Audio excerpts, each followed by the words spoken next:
Hi, this is episode 77 of Crondos. I'm your host, Jordan Hudgens. I'm a Ruby dev and the CTO of the DevCamp platform. When it comes to freelancing, defining project success is a surprisingly challenging task. Imagine that you're competing in a marathon. When do you know the right time to stop running? For me, it's when I cross the finish line. It seems borderline insane to picture running a race without knowing where the finish line is. So why do so many freelancers work on projects without a clear concept of completion?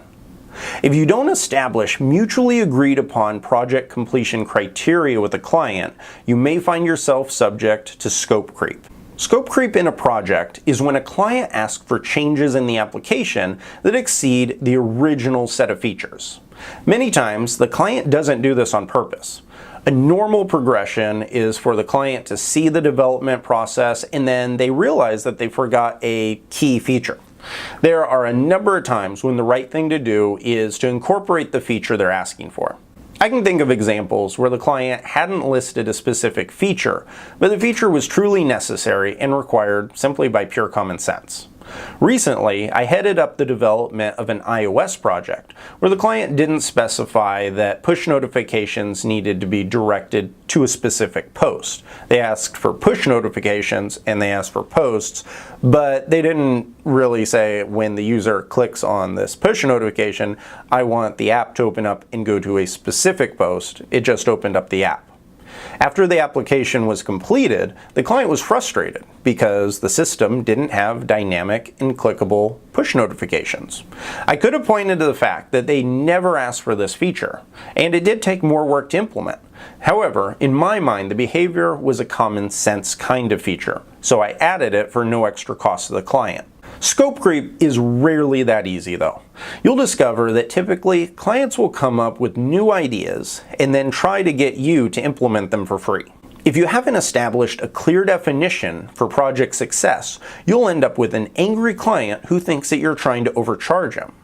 Remember that in a client's mind, they may not realize that they're asking for a feature outside of the original set of requirements. There are two ways for defining project success, and we'll walk through both of them. First and foremost is the traditional approach, which is based on a set of requirements. This approach is okay, however, it rarely works in the real world. This process goes through the following kind of workflow. Write out a comprehensive set of requirements. The requirements usually sound something like a user should be able to log in. And each feature has its own requirement. Once all the requirements are implemented, the project is considered complete. Theoretically, this seems like a great plan. However, in real-world projects, it rarely works. The issue is that even the most experienced developer or project manager won't be able to list every single little feature. What will happen is that features are gonna be missed. And when they are, either you or the client is gonna have to compromise to get the project completed. So if defining project success based on requirements isn't practical, what's a better approach? Personally, I have the most success by building easy to follow application stories. What's an app story? Let's take a look at one I wrote for a recent project. When an admin user logs into an application, she'll be shown a custom dashboard that renders all of the projects that she manages. From there, she can edit project details. She can also navigate to the resource section, user management dashboard, and user audit log. Notice how a story is different than a set of requirements?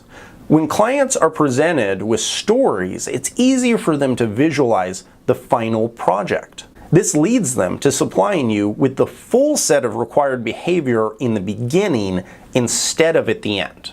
Lastly, well-constructed user stories give you a clear definition of project success. Are the stories functioning properly? Then the project's completed. It's that easy. After the client has approved the full set of application stories, make sure to get a formal sign-off from the client.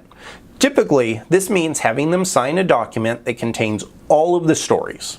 This provides a practical agreement that can point to when all of the features have been implemented and the project is considered complete.